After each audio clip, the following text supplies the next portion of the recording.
Welcome back to the Puck Bunker. This is episode 38. I'm Rocco Zappia, joined as always by my co-host, the man who says, now that I'm a dad, you need to be a lot more punctual, Darren Boyce. How are we feeling this afternoon?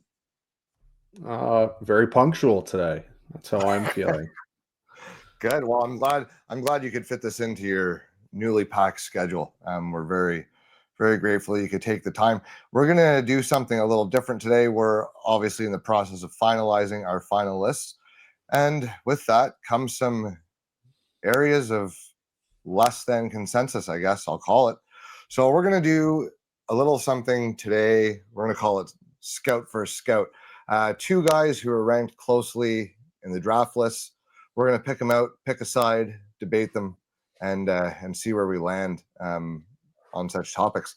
Today, we're going to compare and try to rank and debate Kashawn Aitcheson and Cameron Reid, two left-handed defensemen from the OHL. Darren won the coin toss, so he gets to make his call. Darren, which side would you like to take? I'm going to take Cameron Reid here. Darren's going to take Cameron Reid, so I will take Kashawn Aitcheson. Darren, tell me what it is about Cameron Reid that has you wanting him ahead of Aitcheson on our rankings. Okay. So we'll go to the positive aspects of the player here first. So Cameron Reid, he played for Kitchener. Yeah, you stick with the positives. You're arguing for him. I'll worry about the negatives. Oh, I got some negatives on the other guy. I'm sure you do. So again, both these guys kind of have some flaws with them. I think Aitcheson is pretty consistently ranked above Reid, though, which I kind of disagree with. Nonetheless, again, Cam Reid is a 2007 birthday, so he is younger than Kashawn Aitcheson, so I like that portion of it. Far superior skater. I don't think it's relatively close, their skating. Cam Reid has a lot of bursts. He can get away from guys, and he creates problems with his skating. I think he's actually a very easy zone entry if you watch OHL games. As soon as he gets the puck, breaking out the puck with his skating, he causes a lot of problems to the D. They back right off him. He gains the zone really easily. Really like to see that. I think he runs a good power play that way. I do like him in that regard. Doesn't have the shot of Kashawn Aitcheson, but it's good enough. He can still score. But in terms of the offense, again, Aitcheson had a lot of points, but I do think Reid is actually a far more translatable offensive player the next level than Aitcheson is. I just think there's better reading of the game and there's a better playmaker here. I think Aitcheson kind of cheated for a lot of his offense this year, which is why I don't buy the offensive template as much at the NHL level.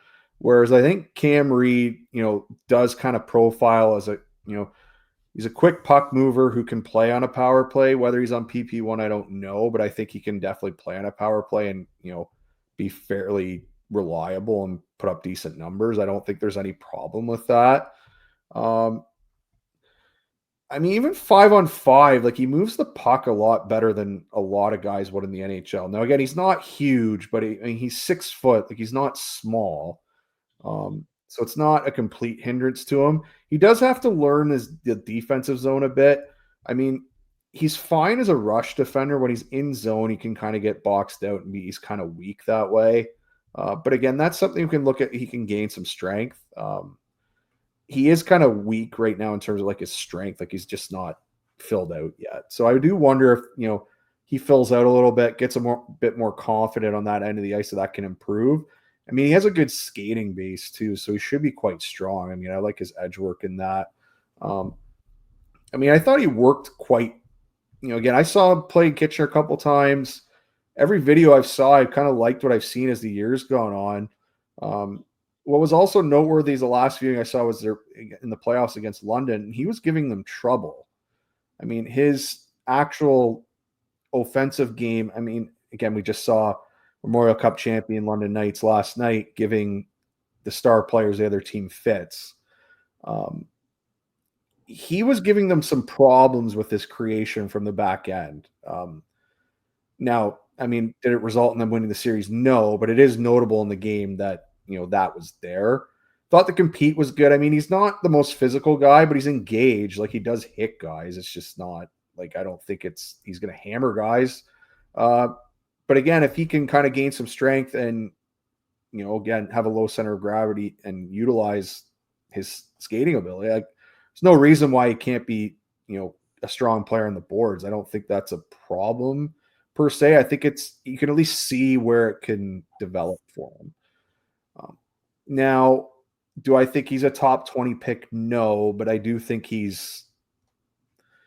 I think he's probably an option for teams around there, though. Like, he could be, strictly because there's not really any offensive defensemen in this draft, or guys that I perceive to be offensive defensemen other than basically Schaefer. So there is kind of there's such limited supply of this player that I wouldn't be shocked if he goes higher than we think he will. So that's where I am with him.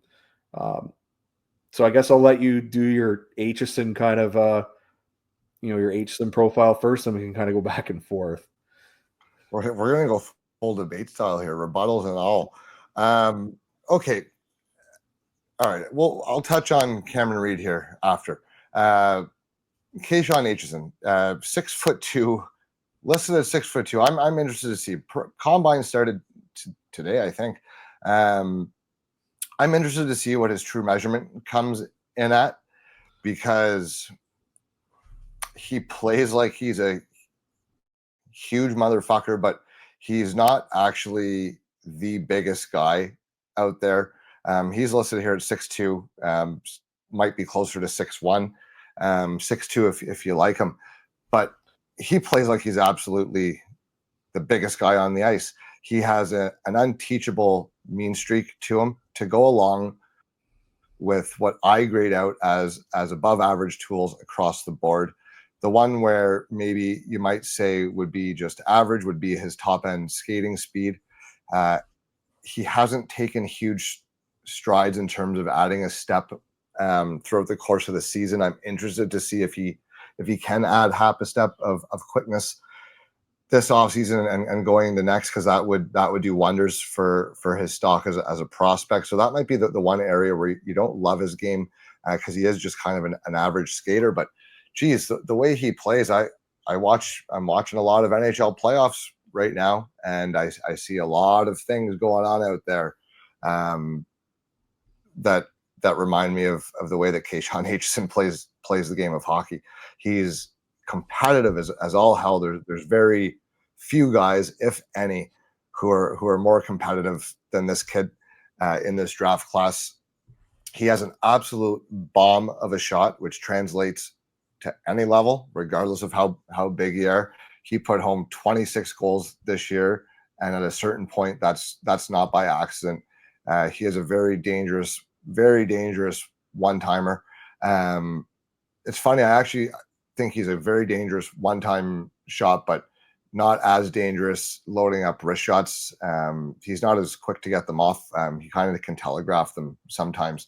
But when he gets it moving on the power play, he moves it just fine. I have no issues with his puck movement. He knows how to snap it around on set plays.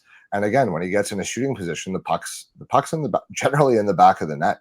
At 26 goals, a defenseman is mighty impressive. To go along with 88 penalty minutes, he's obviously not afraid to mix it up, and I would say he seeks out ways to mix it up. I do think he's one of those guys that gets more involved with the game when he either gives out or takes a big hit or gets into something physical earlier in the game. I do find that's that type of fire early on usually sets him up for a solid game. That said, one of his flaws is that his physicality and his kind of, I don't want to call them antics because he's not dirty, but his willingness to mix it up can almost hurt him at times, because he can focus too much on trying to make a physical difference and take himself out of plays at times, seeking that big game-changing momentum-generating hit. Now, every player has flaws, and I've said this 100 times. I would rather have to rein in a wild horse like that, who plays on the edge and a bit reckless at times. I'd rather have to coach him to play in a way that he's not going to get hurt or hurt someone else while still maintaining that edge. I'd rather have to teach someone to dial it down than to try to put that fire into someone else. And I'm not saying that Reid's not competitive, but he's not as competitive as Aitcheson. Almost nobody in this draft class is.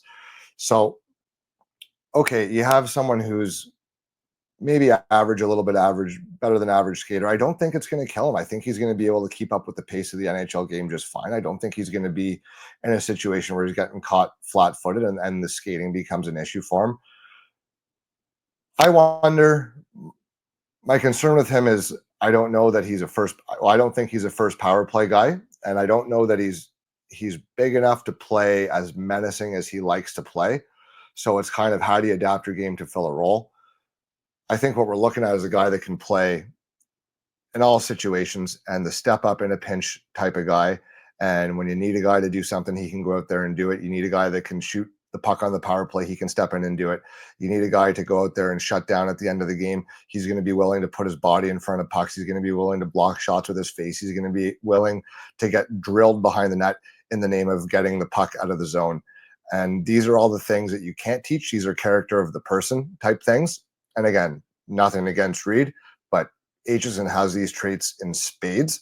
And these are the things that are going to get Sam Bennett paid $8 million a year this summer, despite a career high of 50-something points, right?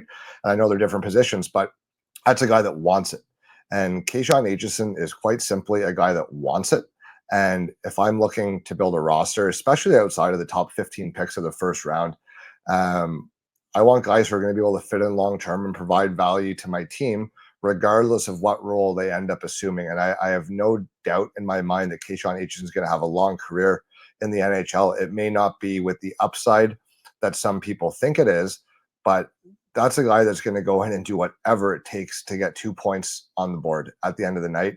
And when push comes to shove in the playoffs, that's just a guy that I want. I'd rather fight with that guy than against him. Now, Cameron Reid might be a little bit better puck mover. I might agree with you that he actually has a little more translatable offense at the NHL level, despite putting up less points. But man, you just watch Kashawn Aitcheson play hockey, and it's just I want that guy on my team. And there's not a ton of guys in this draft class that I really can say that about night in, night out. And even when he's not at his best, he's bringing something to the table, and that's a very valuable thing as well. So there's my opening plea for Kashawn Aitcheson ahead of Cameron Reid. Okay, so hold on. Now's your chance, Darren. Rip on the kid. I'm not going to rip on him. All right, so I'll counter. I'll counter Aitcheson first, then you can counter Reid, and then we can kind of talk about it. So I have obviously been watching a lot of rankings, a lot of lists come out. I've been watching and listening to other scouts, and I take into account a lot of things that they say. I think Aitcheson has been overrated now. And the reason that I think he's been overrated is because A, the point totals, and B, when he does play, he is quite noticeable. So I've even said that, when I go watch him, when I watched him play live, he's the most exciting person on the ice. He's the most exciting player out there because you never know what's going to happen. The problem with that is you never know what's going to happen. That is my issue out here. There's a couple things here. One, his decision-making completely regressed this year. If you look at him from the start of the year to the end of the year, he was flying around out there in that Oshawa series like he was Erik Karlsson. He is not Erik Karlsson, and he will not be playing in the NHL that way. So that concerns me because he doesn't project to be an offensive defenseman in the NHL. That isn't what he should be. He should be a guy that's on probably your middle pair that, as you said, can contribute everywhere and not be cheating for offense a lot of the time, which is what I think kind of happened this year. Now, he has a good shot, and I think he can make some pretty decent, seam passes on a power play, but he's not an elite puck mover. So, I mean, to me, I don't see the power play projection with him, and I don't see the point total projection for him. So that takes him kind of out of my, again, he's ranked consistently higher than Reid in a lot of drafts. Let's just say that, right? So to me, that takes him out. Someone was saying that he could go top 10, which is no, that's, if he was 6'4", yes, maybe, but he's not even 6'1". Well, yes, okay, Darren. He's listed at 6'2". They're not going to lie about his height by 2 inches. He's not that big. I think he's 6'3" is what they said at the combine thing yesterday. Oh, really? Yeah, like he's not. And that checks out. I thought it was 6'1" 3/4. I thought. No, well, I don't know. I thought that was Brustevich was that, but anyway, he's like He can be the same height, Darren. No, Brustevich is bigger than him. Oh, really? Yeah. Interesting. Because I've said this all year that he looks smaller on the ice than he actually his height states that he is. So that would actually kind of check out to me. Now, I don't know if that's true. I'll look for the combine stats on that. So we're already starting off. He's probably like a 6 foot, maybe 6'1" defenseman. So he's big, but he's not elite big. And he doesn't move the puck that well, in my opinion. And the other part of this is his skating. He is not that good of a skater. I actually think his skating's kind of a little, like there's a lot less concerns with his skating than there should be. He has no burst getting off the line. Like that's his problem. He doesn't have burst. And he does lose races kind of that way because he's when he's at a standstill or trying to change direction, like he struggles to get that key burst to make that play. So can that improve? Yes. That's where you see if he, again, gains some strength, gets in the gym. You can see that improve. So that's what you're looking for, the improvement on him. So I can get on board with the skating improving, but it's the decision making that I'm really concerned about because he has a lot of junior habits. Like if you looked at the year, he developed a lot of junior habits this year.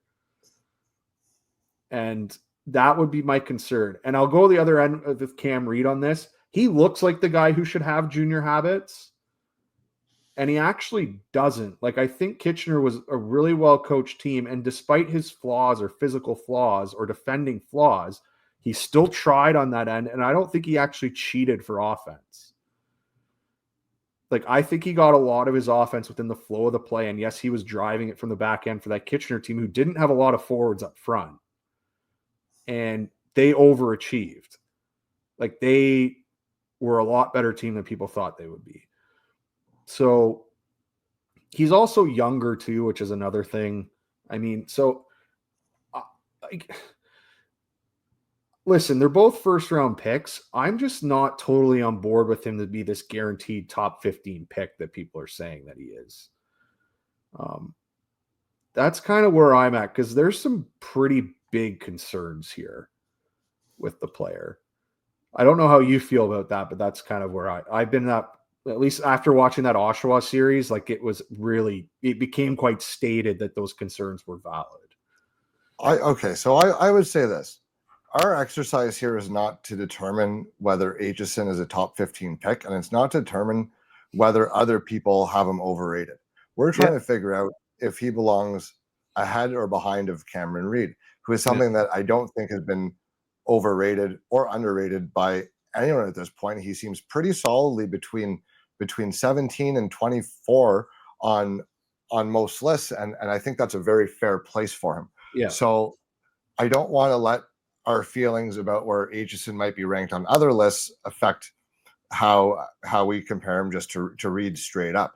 Now, you mentioned his series against Oshawa and how that was a problem and how sometimes during the year he would cheat and force for offense. My counterpoint to this is that they really didn't have a lot of offensive horses on that team.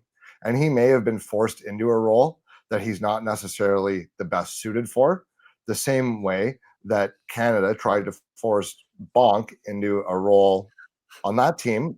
No, it is a good example because when a kid's put in the right spot, when someone's put in the right spot, they can succeed when they're put in a spot to play to their strengths. That's why you see like a guy will be one team, be dog shit. He'll go to the next team and all of a sudden he's sick. And it's like, well, why? It's like, well, because this team plays a style that suits his strengths. So look, was he pushing for that? No, this is my rebuttal. You just write your notes and come back at me. So when he's up there trying to force offense, he might kind of have to. And especially when you get into a series against a team like Oshawa, where they're clearly outmatched in terms of talent. Well, if you have no horses and you're the guy, You just have to try and be the guy. And when you're playing from behind all game, yeah, you have to force things a little bit. And did he play his best? No, he didn't.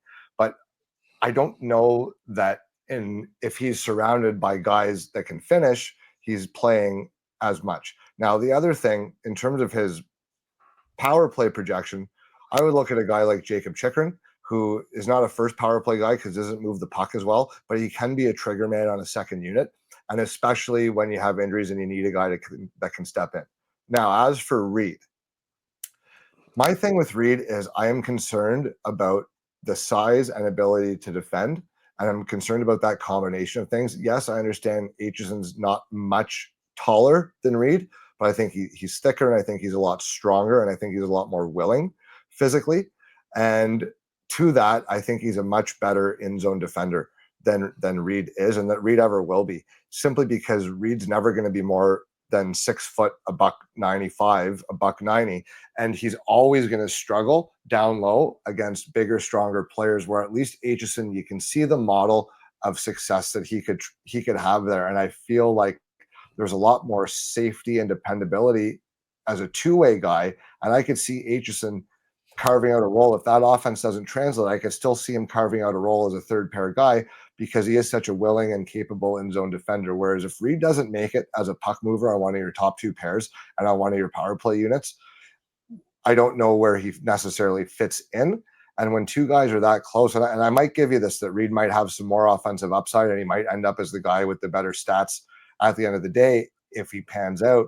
But I'm extremely confident that Aitcheson will find a way to have a very long career in some kind of role. And he has a little bit of everything that's good enough to plug and play in certain spots. Whereas I think Reid really he's going to have to lean on his puck moving and his offensive game to translate if he's going to find that same type of longevity in the league, despite maybe having some higher upside. I will give you that. And I'll give you the chance here now to chime in. I know you've got a bunch of thoughts. So a couple things. If we say that Aitcheson is already miscast when you're using him as an offensive guy, then that means he is not an offensive player in the NHL. No, hold on. Let me clarify. I don't think he's miscast as an offensive contributor. I think he's miscast as the offensive contributor. So we can erase that. Like, that's not happening. Like, he can contribute offensively, but that's the limit to I see him as a prospect. Is that he is not a zero on offense, but he's not going to be driving offense at the NHL level. Is that fair? No, I think he's a 30 to 40 point guy. Yeah, maybe high end even. I was thinking more 30. If he turns out.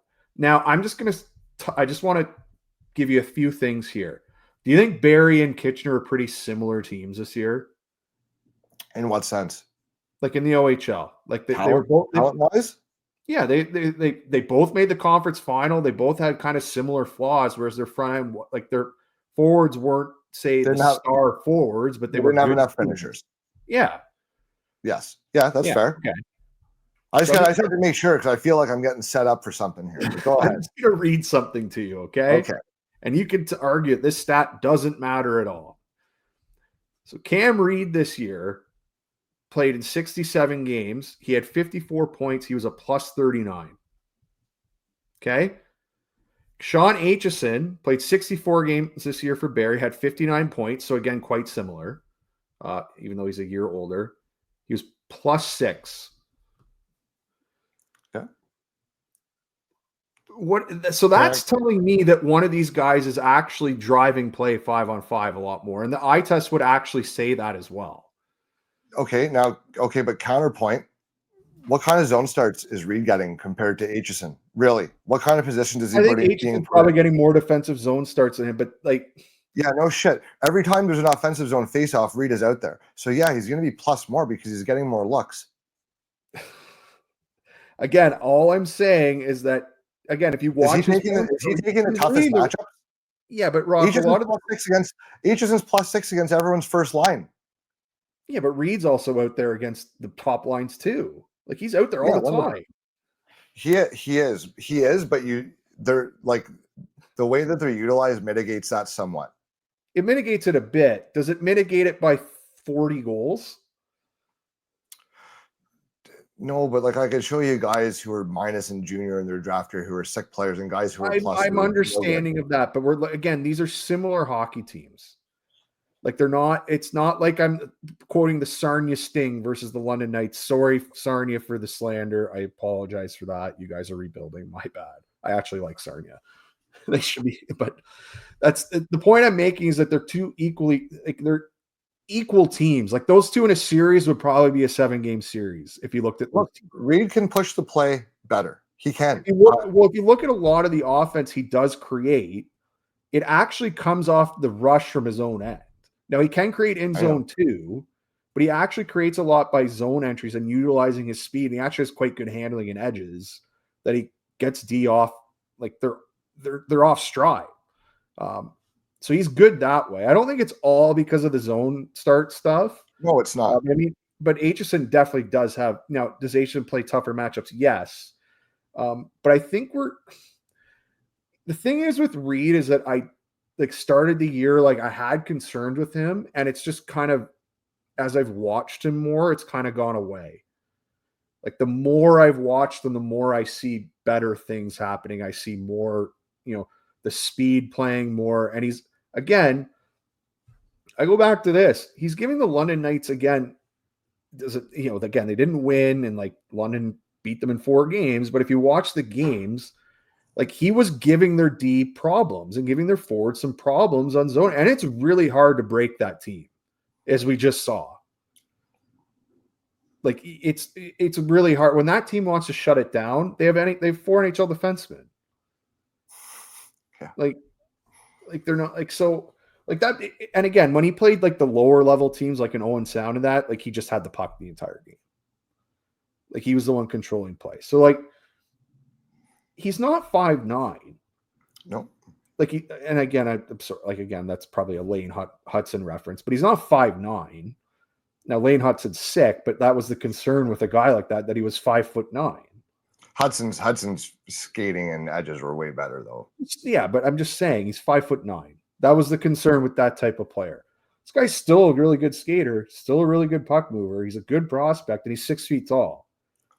So there, and his edge work is good. So there's room to get strong. If there's room for Lane Hudson to get stronger at 5'9" because of his edge work is so good, like there's room for him to get stronger at 6 feet tall. So can Cameron Reid, in your opinion, be one of the top 2 puck movers on an NHL roster and command one of the 2 power play spots? I believe so, yes. And if he doesn't hit that, where does he fit in? Well, you know what? There's definitely power play specialists on teams. Right, but if he doesn't, more of a yo-yo guy. But if he doesn't, that's the downside. He'd be a yo-yo guy. Okay, and do you see a downside where Aitcheson doesn't play 8 years plus in the league? The problem with Aitcheson is I don't see the high end upside. I know. No, I agree. I agree with that. Like but I agree with that. But he's going to play 500 or 600 games plus. I don't know about that. That's kind of where I'm at. Because so you're not sure that. So like, what is it about him that thinks? What's Aitcheson's fatal flaw to making the league long term? Skating. Is it? Do you think it's that bad? Yes. He's not a great skater, man. Dude, Phaneuf played 15 years. Dion Phaneuf's bigger than him. I know, but he wasn't the fleetest of foot, Darren. Yeah, but again, he's smaller. Zorpic played forever. He's smaller, and he lacks burst. So that would be my concern. And I have questions about his decision making. So if he's slower, in which zone? Both? In the defensive zone. Both. Like it is both. Because he's again, I haven't liked what I saw the second half of the year at that team. Now, do you think the magnitude, like in terms of the discrepancy between, where's there a bigger gap between Reid and Aitcheson offensively, or between Aitcheson and Reid defensively? Where's the bigger gap? Reid and Aitcheson offensively. You think he's closer to an adequate defender than Aitcheson is to a good offensive player? Yes. Okay, I don't know that I disagree with that. I mean, I don't know that I agree with that. I think I disagree with that. Like, I think that's probably why but this is why I have Reid is like, he's he's not a good in zone. As soon as he gets physical, he's toast. He's good. He defends. Here's the thing. Here's the thing. Really well with his feet. He defends with his feet and he defends with his stick really, really well. But he's pretty much has to, because as soon as there's a battle, as soon as there's contact, like he's just not strong. So okay, that's fine. I feel like if he develops his strength base a little bit more, there is a willingness there to work on that end, because I've seen him be involved in the battle. I've seen him actually try to hit guys. Yes. I think the willingness is there. He just needs to get stronger. And I think that because he's such a good skater, when you are a good skater, even though if you're smaller, you have a good base. So you can actually move guys around, even if you're smaller, if you have that, like, again, not the same player, but I'll use an example here. Does anyone call Sidney Crosby small?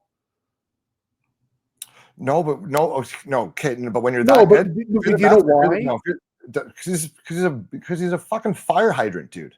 But that's what I mean, because he has a really good skating base. So if you have a good skating base and you develop that, I'm not saying he's going to get to that, but you can be you can be a lug on the boards. Okay, well, still be 5'11".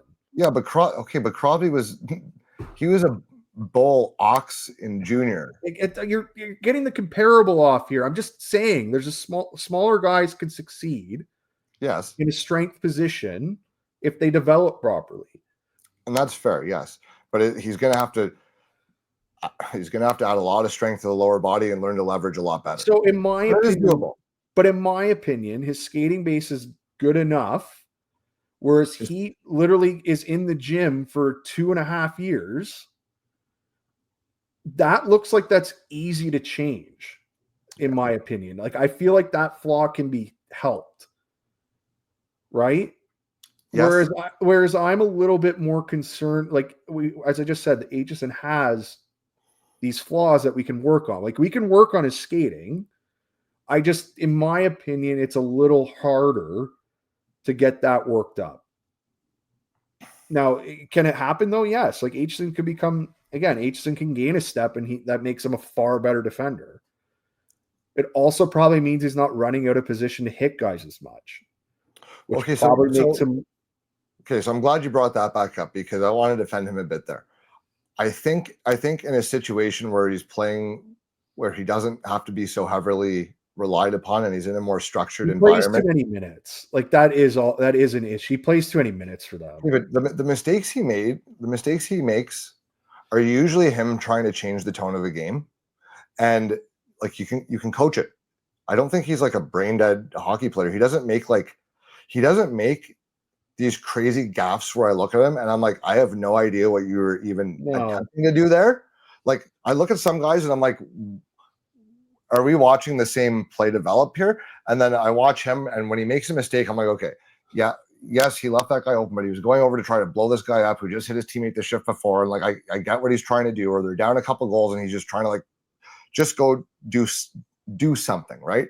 And I think that those type of errors are a lot more coachable than a guy, and you watch him and he's making mistakes and you're like, what were you watching there? He doesn't make those kind of like really brain dead plays. I think he plays too much. Like, that's probably part of the problem. That's my point. He was asked to do a lot. Yeah. Listen, you're right.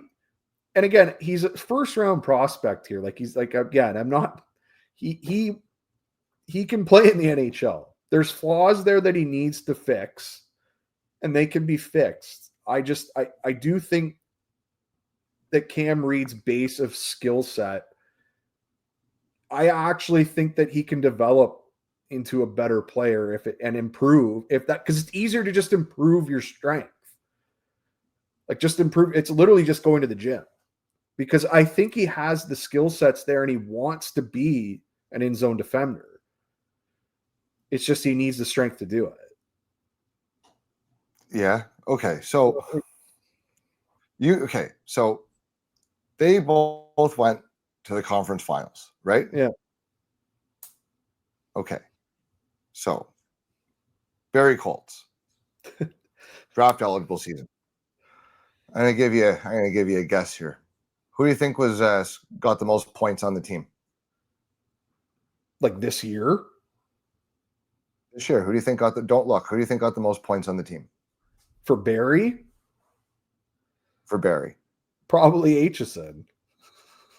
Who do you think got the most goals on the team? Was it? Yeah, well, he had a bunch against in the previous series. I know that. He had a bunch against Kingston. I'm just talking regular season. Oh, how many Most goals he scored? 26? 26. Most goals, most points. Looks like second most PIMs next to the psychopath Eliason.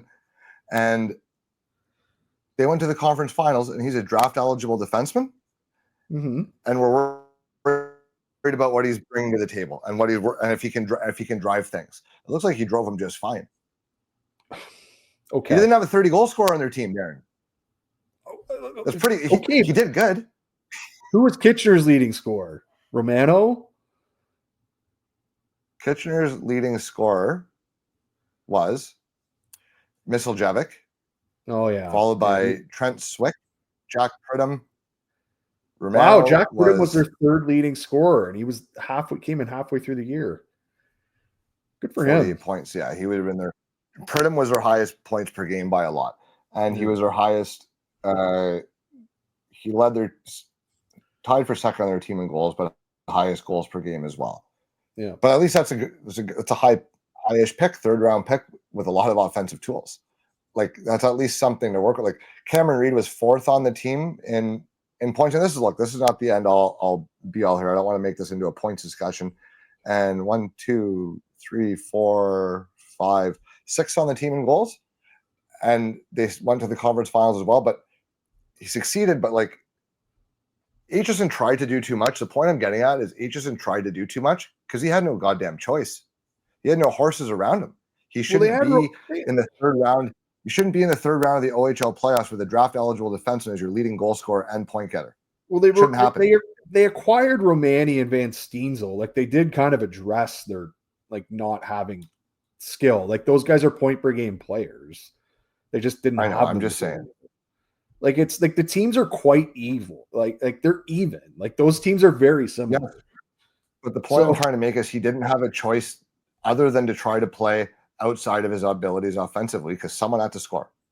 Okay, and what I'm saying is that Reid actually didn't have to play outside of his abilities as it was quite effective, including in the D zone. Like he actually performed decently well enough and everywhere everyone is like concerned about his flaw. He was actually fairly decent there, which is kind of the point I'm getting at. Like you see the offensive upside here. The D zone like isn't as bad as people think it is.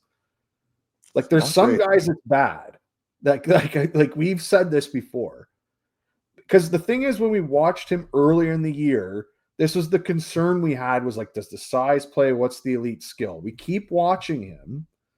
It's like the skating is translating more and more. Like he looks like this guy looks like a good skater. Yes, and I would say his offensive hockey sense is very high end as well. Like that was the second tool that we were looking for. He's excellent on the rush. Yes. Excellent. He is literally he can gain the zone at will. Now is he kind of that level? But again, he's such a I think it translates. Like he's a really good skater and he makes good decisions with the puck. Like he doesn't overhold the puck. Like he makes the right decision doing that the majority of the time. Look, his offensive hockey sense is fantastic. The other thing is that I saw him live a couple times with Kitchener. I mean, I saw him live, but he didn't have a good game, so I didn't I threw that report out. He looks again. He does look a little bit weak at this point, but we also saw him I saw him in the CHL. Remember, watched that CHL US Prospects game, and we were worried that because he wouldn't be playing in an offensive role, how would he look? And he looked pretty good. So I mean. Now, Aitcheson was the guy also that game that was entirely visible, right? Because he's hammering guys and he's scoring a goal and he's running all over the place, which is great for the entertainment value.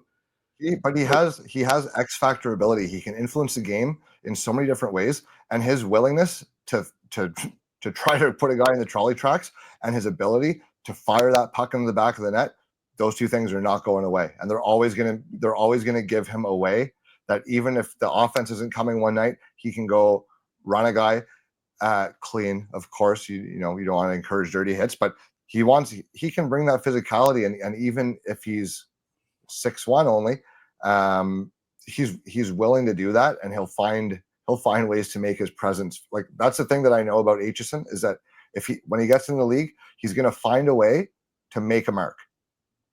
The other thing about Cam Reid that has you jaded is because you always go back with these guys now that it's Eric Brandstrom. Like, that is literally what's happened to you.